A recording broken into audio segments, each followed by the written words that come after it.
اعوذ بالله من الشیطان الرجیم. بسم الله الرحمن الرحیم. الحمد لله، الصلاة والسلام على رسول الله وعلى آله وأصحابه، ثم اما بعد. السلام علیکم و رحمت الله و برکاته. برادران و خواهران و دوستداران اعتقاد اهل سنت و الجماعه، اولا میخواهم سلام خود را به یکایک شما برسانم و دوما میخواهم براتون بگویم که بنده محمد شریف عبدالعلیم هیچگاه به طاغوت پرستی دعوت نکردم و نخواهم کرد با توفیق و یاردم الله تبارک و تعالی. و همچنین گفتنی هستم که هر آن گروه ها و طایفه هایی که بنده را نسبت میدهید به مثل مدخلی و به مثل مرجئه و جهمی، از اینها بیزار هستم. در بر اینها همچنین از خوارج و از تکفیری ها و از تمام حزب ها و حرکت هایی که وجود دارد از اینها بیزار هستم، بلکه یکی از پیروان اهل سنت و الجماعت، پیروان قرآن و سنت با فهمش سلف امت می باشم. و همچنین گفتنی هستم برادران عزیز و مهربان که وقتی که ما خیانت های علمی ابو محمد مدنی را رد می کنیم، معنایش این نیست که ما شما را با طاغوت پرستی دعوت بکنیم، بلکه این انسان خیانت های علمی کردگی هست. بنده میخواهم این خیانت ها را آشکار بکنم. و بعضی از شما متاسفانه این پس زدن شما نیست، بلکه صفت شما هست که ما برای شما آشکارا در بالای ویدیو خیانت های ابو محمد را صریح، واضح، آشکار بیان میکنیم. بجای آنه که روید پیش استازتون بگوید که استاز، ای دکتر، ای مجستر، تو چی بدبختیه بود که کردی؟ از یگان دیدگاه برای ما علم درست نرساندی، نه از دیدگاه عربی یعنی گراماتیکا، نه از دیدگاه معلومات اعتقاد که در قول عالم ها خیانت کردی. باید بروید استازتون را بپرسید و استازتون را مجبور کنید به جواب این. اما متاسفانه چی طوری که میگویند اگر که الله تبارک و تعالی قلب انسان را زنده نگرداند، وقتی قلب انسان بینا نباشد، این بینایش چشم هیچ فایده ندارد. در حقیقت شما همین طور هستید که با چشمانتون خیانت را میبینید، قلبهایتون که کور هست نمیفهمید یگان چیز را. از این حساب برادران شنوندگان محترم، از الله تبارک و تعالی ثبات قدمی در راه حق و هدایت به طرف حق را همیشه طلب بکنید. به مثل پیروان این اسکندر ابو محمد مدنی نباشید که قلبهای مرده و چشمهای بینای دارید که اون چشمها هیچ کاری نمیآید و هیچ فایده براتون ندارد. پس بیایید یک بار دیگر باز این ویدیو سوم است که خیانت علمی ابو محمد مدنی را برای شما پیشکش میکنیم و همچنین به مثل ویدیوهای گذشته بیان میکنیم که ابو محمد این قول را از کجا گرفته است و میبینیم سایت خودی ابن باز رحمه الله تعالی را و همچنین کتاب ابن باز را نظر میاندازیم و مقایسه میکنیم و میبینیم که ابو محمد مدنی در این قول ابن باز چی خیانت کردگی هست. پس بیا اسکندر بخوان عربی را که گوشت کنیم چی میخوانی و چی دروغ ها و چی تدلیس در این عباره های بزرگوار میکنی. بخوانش. اولا ابن باز یک رساله مستقل نوشتن در این باب، نقد القومیه. در کتاب نقد القومیه نظر میکنید میبینید که اولا ابن باز میگن که و کل دولت لا تحکم بشرع الله ولا تنساع لحکم فهي دولت جاهلیه کافره ظالمه فاسقه. هر یک دولتی که به شرع الله حکم نمیکند و به شریعت الله باز نمیگردد، این دولت جاهلیت، کفری، ظالمی، فاسق است. همش به کفر اکبر و ظلم اکبر و فسق اکبر است. خب این هست عباره هایی که ابو محمد مدنی حالا این رو خواند. بیاید اکنون این رو میبینیم که این در از کدام سایت گرفته است. ببینید سایتی چی است؟ اسلام وای. بیا بر اولش برگردیم. ببین سایتی چی است؟ اسلام وای، طریق الاسلام. ببین این کدام سال نوشتگی این مقاله را؟ سال 2014 تقریبا 2015، چند روز پیش از 2015 نوشتندش. ببینید اکنون نویسنده این کی است؟ بیا با صاحبش برگردیم. نویسندهش ابوفهر المسلم. ابوفهر المسلم این شخص کی است؟ این را هیچ کس نمیشناسد. میگد که باحث شرعی، باحث شرعی هست و احد الطلاب و یکی از شاگردای کی؟ شاگردای شیخ. کدام شیخ؟ این شیخ کی است؟ سلیمان العلوان یا علوان. شاگردای سلیمان العلوان هست. سلیمان علوان کی هست؟ انتظار باشه جواب این سوال را در بیان کردن استادهای ابو محمد مدنی اسکندر. وقتی که استادهاش بیان میکنیم یکی از کسانی که این استادش میشمارد انا همین سلیمان العلوان یا العلوان هست. این را انشاءالله در اونجا بیان میکنیم. اکنون این ابو فهر المسلم شاگرد انا همین شخصیت است که اینها این یکی از تکفیری های عرب می باشد، یکی از استادان ابو محمد مدنی می باشد. اکنون اینجا چی را نسبت دادن؟ گفتن که قال ابن باز رحمه الله، میگه ابن باز گفتگی است. در کجا گفته است؟ فی نقد القومیت العربیه. اما این بیچاره فکر نکرده است که طالب علمان هستن به اصل کتاب برمیگردن یا روزی می شود که پیروانش را این مقاله شرمنده میکند، چی طوره که امروز ما و شما دیده ایستادیم ابو محمد مدنی را شرمندگی خیانت ها و بدبختی هایی که در علم انجام داده است و خیانتی در علم کرده اش را. اکنون ابو محمد از اینجا خواندن شروع کرد كل دولة لا تحكم بشرع الله ولا تنصاع لحكم الله فهي دولة جاهلية كافرة ظالمة فاسقة. تا همینجا را خوند، ما و شما آوازش رو شنیدیم، تا به همینجا خوند. بیا یک بار دیگر گوش میکنیم فقط عربیش رو. اولا ابن باز میگن که و كل دولة لا تحكم بشرع الله ولا تنصاع لحكم فهي دولة جاهلية كافرة ظالمة فاسقة. اکنون بیا برمیگردیم به اصلی این موضوع. اکنون بیایید این موضوع را با سایت ابن باز، با موقع ابن باز مقایسه میکنیم که آیا ابو محمد مدنی آن چیزی که در اینجا خوان آیا قول ابن باز هست؟ بیا مقایسه میکنیم. اکنون ببینید این مقایسه است بین سخنی که ابو محمد تکفیری مدنی خواند و سخن ابن باز. اینجا را کی خواند؟ اینجا را ابو محمد تکفیری خواند. ببینید اما ابن باز قولش ببینید. بیاید که یک تا بخونیم که در کجا این ابو محمد تکفیری این خیانت را کرد. ببین میگوید که و کل دولة لا تحکم بشرع الله. ببین ابو محمد هم این چیز را خوانده کل دولة لا تحکم بشرع الله. یکان مشکلی نیست تا به اینجا. در دوامش ولا تنصاع لحکم الله. ابو محمد تکفیری همچنین خوان که ولا تنصاع لحکم الله. در اینجا هم مشکلی ایجاد نکرد.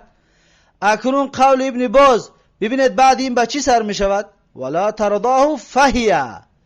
اما قول ابو محمد مدنی فهیه سر می شود. ولا ترضاه کجا شد؟ ابو محمد این ولا ترضاه را کجا بردی؟ چی کارش کردی؟ این چی ضرر داشت؟ این برای تو را چی ضرر داشت که این رو ذکر نکردی؟ بعدتر در ترجمه این رو ذکر خواهیم کرد که به خاطر چی ابو محمد مدنی این رو ذکر نکرد. بیاید اکنون این قول ابو محمد که خواند این رو باز با کتابی کی مقایسه میکنیم؟ با کتاب ابن باز. میبینیم که در کتاب ابن باز ولا ترضاه را میارد یا نه. کلمه ولا ترضاه در کتاب هست یا نه. بیا میرویم به سر کتاب. خب این هست کتاب. این کتابی چی است؟ مجموع فتاوا. ببینید از کی است؟ از ابن باز، جزئی یکم. بیایید میرویم به صفحه. صفحه چند است؟ 305. صفحه 305. اینجا صفحه 305 است. اکنون ببینید از اینجا شروع می شود این سخن. ببین و کل دولتین لا، اینجا را ببینید ابو محمد هم این چیز را خونده و کل دولتین لا، این هم قدر خوند. اکنون تحکم بشرع الله ولا تنصاع لحکم الله، تا اینجا را ابو محمد هم چنین خوند، گفت تحکم بشرع الله ولا تنصاع لحکم الله. اکنون از ابو محمد رو ببینید فهیه شروع می شود، اما کتاب ابن باز رو ببینید چی است. کتاب ابن باز رو ببینید، این کتاب است نه، در اینجا چی است؟ ولا ترضاه، ولا ترضاه. بیاین کلانتر کنیم تو اینکه خوبتر ببینیدش. ولا ترضاه، ببین ولا ترضاه. ابو محمد این کلمه ولا ترضاه کجا شد؟ ببین از ابو محمد نیست، این ولا ترضاه فهی دولتون گفته شروع میشه. ببینید اما ابو محمد فهی دولتون، فهی دولتون. اما کلمه ولا ترضاه کجا شد؟ ابو محمد خاینی علم، این ولا ترضاه را کجا کردی؟ کجا بردیش؟ الله سبحانه و تعالی تو را هدایت کند ای ابو محمد تکفیری. بیاد اکنون این قول رو باز به قولی خودی سایتی ابن باز چیکارش میکنیم؟ بیانش میکنیم. ببین این سایتی کی است؟ سایت ابن باز است، سایت ابن باز. ببینید از اینجا خوندن شروع کنید. ولا تحکمو و کل دولتین لا تحکمو، از اینجا شروع می شود نه، و کل دولتین لا تحکمو بشرع الله ولا تنصر ولا ترضاه. ببین ولا ترضاه جمع است، در اینجا هم هست. پس این کلمه در سایت ابن باز و در کتاب ابن باز هست، اما ابو محمد تکفیری مدنی این را نمیخواند. برای چی؟ این چی ضرر دارد به ابو محمد؟ ضررش همین است که ابو محمد رو تکفیری بودنش آشکار میکند. اگر این را میخواند معلوم شد، آشکار میشد تکفیری بودنی ابو محمد مدنی تکفیری. این را برای همون خاطر نخوند، این کلمه ولا ترضاه رو ترکش کرد. اکنون بیایید با این عباره ها رو یک بار ترجمه میکنیم از سایت ابن باز، یک بار ترجمه میکنیم. پس این سبب ترک کردن ولا ترضاه رو که ابو محمد مدنی برای چی ترکش کرده است بیان میکنیم. ببینید ابن باز میگه و کل دولتین، هر دولتی که لا تحکمو بشرع الله، با شریعت الهی حکم نمی کند، ولا تنصاع لحکم الله، تسلیم نمی شود یا فرمان برداری نمی کند لحکم الله، حکم الله تبارک و تعالی رو، ولا ترضاه، و همچنین راضی نمی شود. راضی شرعی هست، بعدتر این رو شرح میتیم. فهی دولت جاهلیت کافرت ظالمت فاسقه. پس میگه این دولت اگر که همین صفت رو داشته باشد، لا تحکمو بشرع الله یکم، دویم ولا تنصاعو، سیم ولا ترضاه، همین طور دولت رو میگن دولت جاهلی کافری ظالمی فاسقی.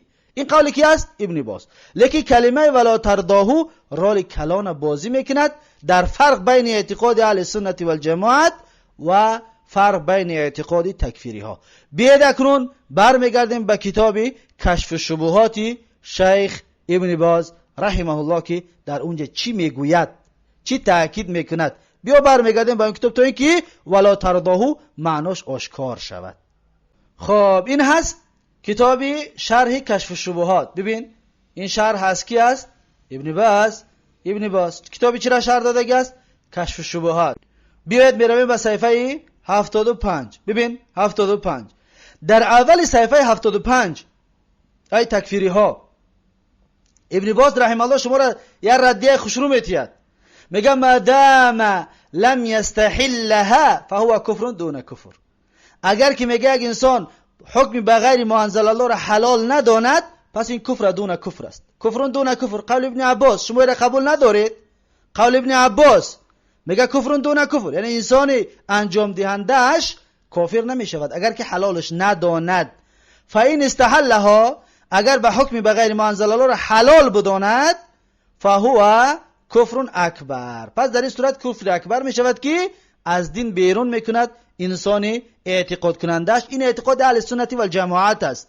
اعتقاد شما تکفیری ها هر کسی که حکم کرد اون را تکفیر میکنید. متاسفانه جای بسیار شرمندگی شما هست.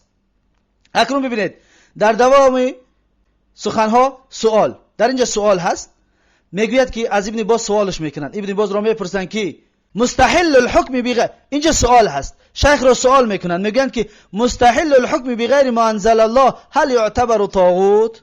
یعنی که حلال داننده حکم بغیر ما انزل الله را آیا طاغوت گفته میشود؟ ببین سوال هست، ابن باز را سوال کردن آیا طاغوت گفته میشود؟ جواب ابن باز چی جواب داد؟ گفت نعم، بله بله. ابن باز میگه بله طاغوت گفته میشود. میگه یسمى طاغوت، طاغوتش میگن ولو لم یستحل این حکم بغیر ما انزل الله، اگر حلالم نداند و به حکم غیر ما انزل الله حکم کند اون طاغوت است، طاغوت گفته میشود. پس از قول ابن باز برآمد که طاغوت ها همش کافر نیستن، طاغوت همش کافر نیست، زیرا که هر کسی که به غیر ما انزل الله حکم میکند حلال میداند نمیداند طاغوت شده است. اما اگر حلال بداند این چی است؟ ابن باز توضیح میدهد، میگه که الطاغوت یکون طاغوتا اکبر و طاغوتا اصغر. میگه که طاغوت در نزد اهل سنت و الجماعت طاغوت اکبر، یعنی که کافر میشود، مرتد میشود، طاغوت اکبر کافر. و طاغوتا اصغر، این طاغوت اصغر کی است؟ طاغوت اصغر طاغوت خرد، یعنی کفر دون کفر، یعنی کافر نمیشود، طاغوت است لیکن کافر نمیشود. پس از اینجا شما یاد بگیرید ای تکفیری ها، ای کسانی که اعتقاد اهل سنت و الجماعت را نمیدونید، طاغوت همش کافر نیست. طاغوت در نزد اهل سنت و الجماعت همش کافر نیست. طاغوت دو نمود است، طاغوت اکبر و طاغوت اصغر، چطوری که از قول ابن باز براتون گفتم یا خواندم یا ببینید شما خودتون دیده ایستادید. شما قولی شما چشمانتون رو باور میکنید یا ابو محمد تکفیری مدنی را. سوال، اکنون با سوال میتید شیخ ابن باز را، من یقول ان الحكم بغیر ما انزل الله یختلف عن الزنا و عن الاحکام الاخرى بالآیات. میگه یک انسان شبهه را ببینید، میگه یک انسان بگوید که حکم بغیر ما انزل الله فرق میکند از زنا. ما در بالا گفتیم که کسی زنا بکند اگر حلالش نداند کافر نمیشود. میگه که این فرق میکند، یک کس ما را بگوید. و عن الاحکام الاخرى، یا از دیگر حکم ها فرق میکند با آیات، یعنی در این باره آیات اومده است بگه. چخیلی که تکفیر همین چیز سوال بسیار میکند. ما چی جواب میتیم؟ الجواب، ابن باز جواب ما را داد، میگه ما اعلم، یعنی این چیز را من نمیدونم. وقتی عالم میگه که نمیدونم پس این چیز وجود ندارد. یعنی شیخ ابن باز در سوال تکفیری ها تعجب کرد، گفت که شما را کجا من اینا نمیدونم، اینا من نشنیدم، این از اعتقاد اهل سنت نیست، این اعتقاد شما تکفیری ها هست. ببین ما اعلم گفت که نمیدونم، من نمیدونم. گفت مثل ما صرح من الصحابه عبدالله ابن عباس و غیره. ببین میگه مثل ما صرح، چنانه که میگه واضح و روشن و آشکار بیان کردگی است. از کی؟ از بین صحابه. اون کس کی است؟ عبدالله ابن عباس است. اون حدیث عبدالله ابن عباس که کفر دون کفر شما خارجی ها، شما تکفیری ها ضعیفش میگوید، ابن باز میگوید که این حدیث صحیح است، صرح آشکار گفتگی است که عبدالله ابن عباس و غیره و غیر عبدالله ابن عباس دیگر روایت هم داره. میگه در این باره کفر دون کفر، همون چی است؟ کفر دون کفر، یعنی که انسان کافر نمی کند. ولو ان شخصا حکم لاخیه، اگر یک انسان برادرش ده حکم بکند، او ابیه یا پدرش برای پدرش، او امه یا مادرش را، او صدیقه یا برادرش را، او مال فی الحکم یا میل بکند در حکم، یعنی طرف خودش بکشد، فایده بگه به ما بیاید، حق نگاه نکند، و هو یعلم انه خالف الحق، همین انسان میگه میداند که مخالفت چی کرد؟ حق کرد، خودش میداند. هل یکفر؟ آیا کافر میشود؟ نه کافر نمیشود. ببینید کافر میشود؟ نه کافر نمیشود. یعنی اگه انسان میداند حق چی است، مخالفی حق کار بکند، حلالش نداند، آیا کافر میشود؟ نه. در دوام سوال رو ببینید. سوال قول ابن عباس رو میگه، سوال میکنه باز کی را پرسیده استاد است؟ ابن باز رو. کفر دون کفر ما المراد بهی؟ میگه همین قول ابن عباس که کفر دون کفر معنیش میگه چی است؟ این چی معنی دارد؟ الجواب. اکنون جواب را ابن باز میدهد، میگه که یعنی الحکم بغیر ما انزل الله من غیر استحلال. ببین یعنی که میگوید که یعنی یک انسان حکم بکند، یعنی الحکم یعنی حکمی که بغیر ما انزل الله باشد، من غیر استحلال، نه که حلالش نداند. حلالش که بداند کفر اکبر است. کفر دون کفر نیست، کفر اصغر نیست، کفر اکبر است. اگر میگه حلالش نداند کفر دون کفر است. با سوال دهنده میگوید که و این سرق و زنا، و اگر یک انسان دزدی کرد و یک انسان زنا کرد، ابن باز چی گفت؟ کذالک، یعنی همین طور به مثلی در بالا بوده. اگر دزدی را حلال بداند کافر می شود، اگر زنا کردن حلال بداند کافر می شود. اما اگر حلال نداند چی؟ به مثلی در بالا گفت که کافر نمی شود، کفر دون کفر. به مثل قول ابن عباس. سوال با سوال کرد شاگردش، گفت احسن الله، در حق شیخ دعا کرد، الیک احسن الله الیک، دعا کرد در حق شیخ. بعد چی گفت؟ الفعل نفسه ما يدل على الاستحلال وإقامة المحاكم والدعوة إليها. سوال کرد، گفت که آیا خودی فعل دلالت نمی کند برای حلال بودن و اقامه محاکم یعنی محکمه ها، سودها و دعوت کردن مردم برای این، آیا این گفت دلالت به استحلال نمی کند؟ یعنی اگه انسان کار می کند، شیخ پرسید آیا همین دلالت به حلال بودن نمی کند؟ سوال کرد شیخ را. شیخ ابن چی جواب میدهد؟ ابن باز میگوید که و این زنا یحکم علیه بانه مستحل. ببین میگه که اگر یک انسان زنا کرد، شیخ با شاگرد چه سوال کرد، میگه که اگر یک انسان زنا کند آیا حکم کرده می شود که این انسان حلال دانستگی از زنا را؟ یعنی از زناکار را دیدی، آیا تو حکمش میکنی که این انسان زنا را حلال میداند؟ السائل لا. سوال دهنده جوابش را داد که نه، من حکم نمی کنم که زنا کننده حلال میداند. الجواب با شیخ چی گفت اکنون؟ گفت ایدن پس و ما الذی یجعله یکفر، پس گفت که پس چه چیز او را مجبور میکند که کافر شود؟ پس او را چه چیز کافر میگرداند؟ فان زنا او تلوط او شرب الخمر، میگه اگر که زنا کند یک انسان یا عادت قوم لوط را انجام بدهد، بچه بازی کند نعوذ بالله، او شرب یا شرب الخمر یا عرق بنوشد، خمر بنوشد، نقول له کفرت، سوال میتید که آیا این انسان را ما میگیم کافر شدی؟ حتما نه. آیا انسانی که خمر را مینوشد و حلال نمیداند کافرش میگیم؟ نه، ما اهل سنت نمیگیم. آیا انسانی که زنا میکند و حلالش نمیداند کافرش میگیم؟ نه، کافرش نمیگیم. برای چی؟ به خاطر اینکه حلالش نمیداند. پس حکمی بغیر ما انزل الله به مثل یعنی همین، اگر که حلالش نداند، یا درسای گذشته تفصیلاتی درباره حکمی بغیر ما انزل الله را بیان کرده بودیم که اگر حلالش بداند یا بالا بداند از حکم الله، یا انکار بکند حکم الله را، یا دروغ بشمارد، یا برابر بکند، یا تبدیل، انا همین چیزها که باشد اگر، پس اون انسان کافر می شود.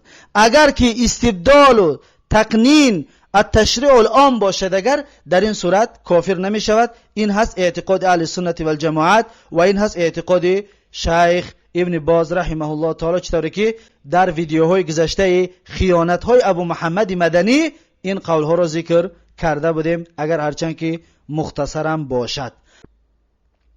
اکنون بیا باز میگردیم به اصلی موضوع خودمان. خب این هست موضوعی که ما و شما صحبت داشتیم. پس ببینید این کتاب، این سایتی کی است؟ اسلام وی، اون چیزی که ابو محمد مدنی تکفیری خواندش، و این هست سایت ابن باز رحمه الله که ولا ترضاه را دارد. اکنون شما فهمیدید فایده ولا ترضاه چی بوده است؟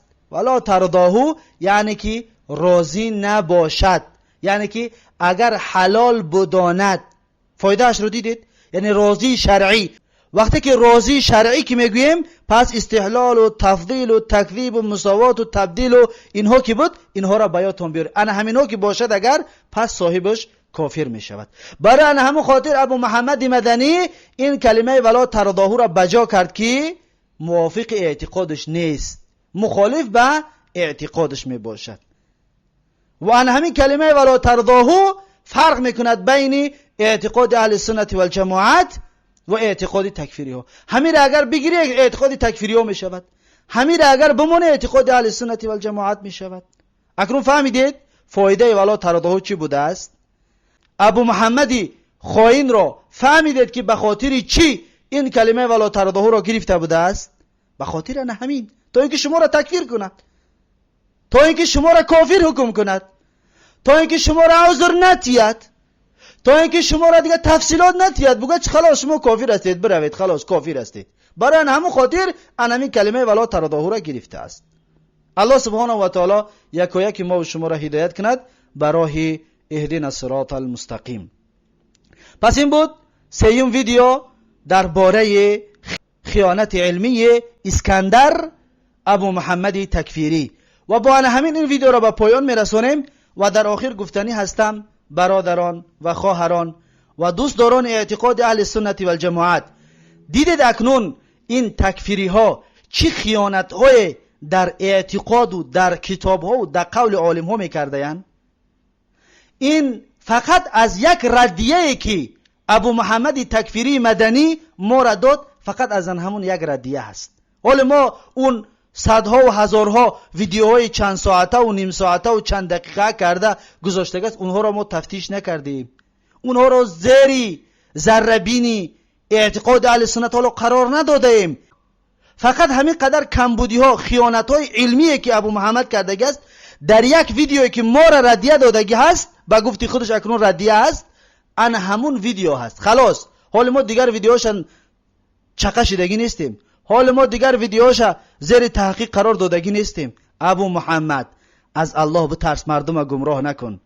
ابو محمد اگر تو مرد هستی بیا انا همین عباره رو، انا همین عباره که حالا خواندیشه، انا همین عباره رو بیا از کتاب‌های از دو چیز، یکی از کتاب ابن باز یا از سایت ابن باز بیا برای ما ویدیو کرده نشان بده. اگر که تو مرد است، یعنی کلمه ولا ترضاه نداشته باشد، به مثل همین چیزی که خودت خواندی به مثل همین باشد. کل دولت لا تحکم بشرع الله ولا تنصاع لحکم الله فهي دولة جاهلیه کافره ظالمه فاسقه. انا همین عباره رو از قولی از کتاب ابن باز یا از سایت ابن باز بیار برای ما نشان بده. اگر مرد هستی بیار. اما معلوم و یقین دارم که خائن هستی و یقین دارم که بی حیا هستی، باز گپ میزنی و یقین دارم که هیچ ذره پروا نداری که الله تبارک و تعالی تو را با قومت شرمنده کرده ایستاده است.